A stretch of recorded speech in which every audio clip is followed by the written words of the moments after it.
Maayong takna kanimo kung unsang orasa ka man nga magtan-aw o makakita niining ato ang video. Niining bahina buot lang nakong ipaambit ang ako ang honest reaction uban sa pulong sa Ginoo nga mao ang Biblia. May kalabutan kini sa usa ka kasal nga gipahigayon dira sa Tagum City nga diin may viral diha sa social media labi na sa Facebook. Nahimo kining disbutanan online labi na tong mga tao nga nakakita niini tungod kay kini nga couple nga gikasal, mga sakop kini sila sa LGBT community. Gani, ang uban naga padayag sa ilahang reaction is nasubo, nadismaya tungod kay ngano daw nga kini nahitabo nga dili pa man ni legal diri sa nasod sa Pilipinas. O ngano daw nga kini nga gitugutan nga kini supak man sa Ginoo. Pero aduna usab pipila nga mi daig o mi congratulate niining bag-ong couple nga gikasal diha sa Tagum City. Kini nga couple nga gikasal diha sa Tagum City, gikasal kini sa usa ka reverend nga mao si Agbayani nga diin sakop kuno siya sa usa ka religious organization nga mao ang LGBT's Christian Church Philippines. So nganong nahimo man kining viral ug nganong nakahatag man kini og kadismaya ug kasubo sa daghan na mga tao nga nakakita niini. Ang ilaha bang gihimo tama ba o mali kini? Una ta mo padayon sa unahan, mangutana usa ko ninyo. Mutuo ba mo og Bible? Ikaduha, kung mutuo mo og Biblia, mutuo basad mo nga kini pulong sa Ginoo. Kung mutuo mo nga ang Biblia pulong sa Ginoo, pues ayaw mo kasuko sa akoa. Tungod kay gusto nako nga pahibalongan na kaninyo ang kamatuoran kung unsa ang nakalatid sa balaan nga kasulatan. Pero kung ikaw dili mo tuo og Biblia na kini pulong sa Ginoo, pues pwede nimo nga i-skip ang atoang video, pwede nimo nga dili paminawon o tan-awon kay aron dili ka masuko sa kuha. Wala ko'y kasuko sa mga sakop sa LGBT community. Wala ko'y kasuko nini mga tawhana o kanimo nga nagtan-aw karon. Tungod kay bisan ako aduna ko'y mga kaila nga sakop sa LGBT community. Na ako'y paryente nga sakop sa LGBT community. So wala ko'y personal nga kasuko sa inyo ha, kalagot sa inyo ha. Pero niining bahina, gusto nako nga inyuhang masayran kung unsa gyud ang gitudlo sa Biblia. Muna kung mutuo ka sa Biblia, paminawa ang akong isulti ug ayaw ikasuko nga ni kanako kay kiniman iya sa pulong sa Ginoo. Pwede nga kini makasakit kanimo. Apan pasagdi lamang ug dawata ang pulong sa Ginoo kay ang pulong sa Ginoo nag-ingon nga ang kamatuoran maghatag kanimo og kagawasan. Maong kung sakitan ka, dawata lang kay kini makahatag kanimo og kagawasan diha sa sayop nga pagtulun-an. Nasayod ba kamo nga duha lang ka gender ang gihimo sa Ginoo, babae ug lalaki? Wala nay lain pang gender nga gihimo sa Ginoo. Duha ra gyud. Walay third gender, walay fourth gender o uban pa na mga gender, kundili duha lang gyud ka gender, babae ug lalaki. Atong basahon. Genesis 1:27 nag-ingon, busa gibuhat sa Dios ang tao, lalaki ug babae sama sa iyang dagway. So kung atong sabton, duha lang gyud ka gender, lalaki ug babae ang iyang gihimo. Ikaduha, nasayod ba kamo nga sa wala pa mamugna ang LGBT community o LGBTQI plus community? Aduna nay community sa mga LGBT. In fact, adunay duha kakaraan nga syudad nga gihisgutan sa Biblia nga diin gidauban sa Ginoo. Tungod kay isa sa mga sala ang same-sex relationship or homosexuality niadtong duha kakaraan nga syudad nga gidauban sa Ginoo. Don't get me wrong. Ang ingon nako isa sa mga sala. So do na pay lain-lain na mga sala nga gihimo sa mga tao diha sa Sodoma ug sa Gomora. Pero diraa sa Genesis adunay duha ka anghel nga lalaki nga mibisita didto sa panimalay ni Lot didto sa Sodoma. Mibisita kini nga anghel ngadto kay Lot ug sa iyahang pamilya kay aron pasidan-an sila nga mobiya sila sa syudad sa Sodoma. Kay pagadauban sa Ginoo ang mao nga syudad, apil na ang syudad sa Gomora. Apan pagsulod niini na mga anghel diha sa balay ni Lot, daghang mga tao ang nakamatikod niini. Ug mao kini ang hinungdan nga sa diha nga pag-abot sa kagabhion, una pa matulog ang mga anghel uban kay Lot ug sa iyahang pamilya. Gilibutan sila sa mga tao diha sa gawas, mga tigulang ug mga batan-on. Ug ilahang gitawag si Lot ug giingnan siya, asa ang imong duha ka bisita? Ipagawas sila kay makighilawas mi nila. Para mutuo mo atong basahon. Genesis kapitulo 19 bersikulo 4 ngadto na sa 6 ang pulong sa Ginoo nag-ingon. Sa wala pa manghigda ang mga bisita ni Lot, ang iyang balay gilibutan sa tanang mga lalaki sa Sodoma, batan-on o tigulang. Gitawag nila si Lot o gipangutana, hain ba ang mga lalaki nga anaa matulog sa imong balay? Dad-a sila sa gawas aron makikhilawas kami kanila. See? So doon na LGBT community sa unang panahon. Kay sa atong gibasa, kini na mga tao tigulang batan-on, ilang gipangita ang duha ka tawo nga misulod sa balay ni Lot kay gusto sila nga makikhilawas ni ini. Gani kun imong padayonon ang mao nga scripture, giingnan sila ni Lot nga aduna koy duha ka dalaga na mga anak, sila lamang ang buhat di sa ingon. Buhata ang gusto kanila, ayaw lang kining ako ang bisita. Pero mi-insist kining mga tao sa palibot sa balay nga kining duha ka lalaki ang ilahang gusto. Gani gikasab-an pa nila si Lot, ilang gipapahawa kay ngano daw nga manghilabot nga dumuduong raman siya ditong nasura. So dili bag-o alang kanato kining inani na community. Og nasayod ba kamo nga kini nga buhat usa kadulumtanan? Kining homosexuality o kining same-sex relationship. Leviticus 18:22.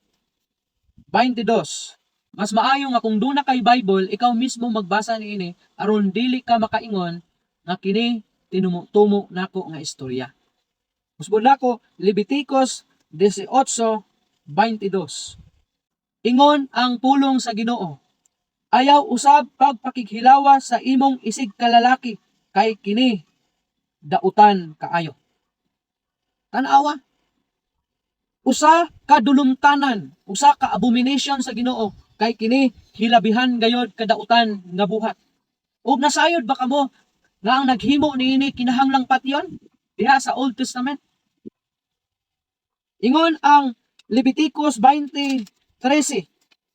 Ato ang tan-awon kay basin makaingon mo nga grabe pud na kinahanglan gyud ay nga patyon sa ilaha tong panahon sa una. Kinahanglan patyon. Pero karon sa ato ang panahon wala man tay balaod nga ingon ni ana. Pero sa unang panahon ang Ginoo mismo nagmando nga ang tanan nga nagbuhat niini kinahanglan nga patyon. Leviticus 20 bersikulo 13 ang pulong sa Ginoo nag-ingon, kung ang usa ka lalaki makighilawas sa iyang isig ka lalaki, silang duha makahimo og butang nga salawayon kaayo, busa patyon sila. Sila ra ang sad-an sa ilang kamatayon. Ang nakighilawas ngadto sa iyang isig ka lalaki kinahanglang patyon. Grabe ka bugat ang sugo sa Ginoo. Ikaupat, nasayod ba kamo na kini nga buhat usa ka makauulaw nga buhat? Ug ang naghimo niini kinahanglan gayod mahiagom sa silot. Mao kanay giingon sa Roma 1:26 ngadto na sa 27 atong tan-awon. Ang pulong sa Ginoo nag-ingon, tungod sa gibuhat sa mga tao, gipasagdan na lang sila sa Dios ngadto sa makauulaw nga kailibgon. Sa ingon sa pulong, makauulaw. So ang mga nagbuhat niini, gawas nga kini usa ka dautan nga buhat, kini usa-usab ka makauulaw nga buhat. atong padayonon. Bisan gani ang mga babae wala magsubay sa naandang paggamit sa ilang pagkababay. Ug ang mga lalaki usab wala na makighilawas sa mga babae kundili sa ilang isig kalalaki tungod sa kaulag. Ang isig kalalaki nagunay pagbuhat og talamayong mga buhat. Busa nahiaguman nila ang silot nga angay kanila. Kay kini man usa ka makauulaw nga buhat, makahiagom ka sa silot niini. Ug nahibalo na mo kung unsa ang silot niini. Kaniadto mamatay sila, kinahanglan silang patyon tungod sa ilahang gibuhat nila. Apan karon kay wala man tay balaod nga ingon ni ana, pero aduna gihapoy kamatayon. Kamatayon sa imong kalag kung dili ka mutalikod ug mubiya niini. Ikalima, ang homosexuality mao'y isa sa mga hinungdan nganong dili makasulod ang tao sa gingharian sa langit. Nasayod ba kamo ni ana? Nga ang homosexuality o ang same-sex relationship is isa sa mga hinungdan nga nung dili makasulod ang tao dito sa langit. Unang Korinto kapitulo 6 bersikulo 9 ngadto na sa 10. Atong tan-awon. Unang Korinto kapitulo 6 bersikulo 9 ngadto na sa 10 ang pulong sa Ginoo nag-ingon, sa walay duha-duha nasayod kamo nga ang mga dautan dili makasulod sa gingharian sa Dios. Ayaw pagpalimbong kay ang mga tao nga makihilawason o nagsimba sa mga Diyos o mga mananapaw o nakighilawa sa isig kalalaki o isig kababay o kawatan o hakog o mga palahubog o tigbutang-butang o mga malapason sa balaod dili makasulod sa gingharian sa Dios. Tanawa. Although ang atong gibasa kanina wala lang nagahisgot sa homosexuality, daghan og gisgutan mga palahubog, mga makihilawason, mga nagsimba og Dios, mga mananapaw, mga kawatan, hakog, mga palahubog, mga tigbutang-butang, mga malapason sa balaod, ang dili makasulod sa gingharian sa langit, ug lakip na ang nakighilawa sa isig kalalaki o sa isig kababay. So grabe kabugat ang pulong sa Ginoo na dili gayud di ay makasulod sa gingharian sa Dios. Sama sa akong gingon ganina, na kung kaniadto ang tao na naghimo niini kinahanglan mamatay. Karon wala naman na siya nga balaod pero aduna gihapoy silot. Ug kini nga silot maangkon nato unya inig atubang nato sa hukmanan. Nga ikaw nga nagahimo niini matod sa pulong sa Ginoo, dili gayud ikaw makasulod sa gingharian sa Dios. Pero ang nakasubo, bisan taliwala niini ng mga biblikanhon na kamatuoran, may tungod sa mga tao nga nagbuhat niini, aduna gyapoy daghan na mga tao nga padayon nga nagahimo niini. Og ang pinakabugat, adunay mga tao nga nagdasig og nag-inspire niini ng mga tao aron sila mopadayon sa ilahang mga buhat. Sama na lang sa gihimo sa usa ka reverend na si Agbayani. Ang iyahang pagpahigayon sa kasal ni ining duha ka couple nga sakop sa LGBT diha sa Tagum City, usa ka sinyalis nga kini usa ka pagdasig ngadto sa uban nga mohimo usab sa ingon. Now ang pangutana, legal ba ang mao nga kaminyoon, ang mao nga kasal nga gipahigayon ni Agbayani? Diri sa nasod sa Pilipinas sa laktod na pagkaistorya, wala patay balaod na pwede kaslon ang mga miyembro sa LGBT. So sa laktod na pagkasulti, ang gihimo ni Agbayani usa ka illegal. Ug kay usa man ka illegal, ang ilaha usab nga papers usa usab ka illegal.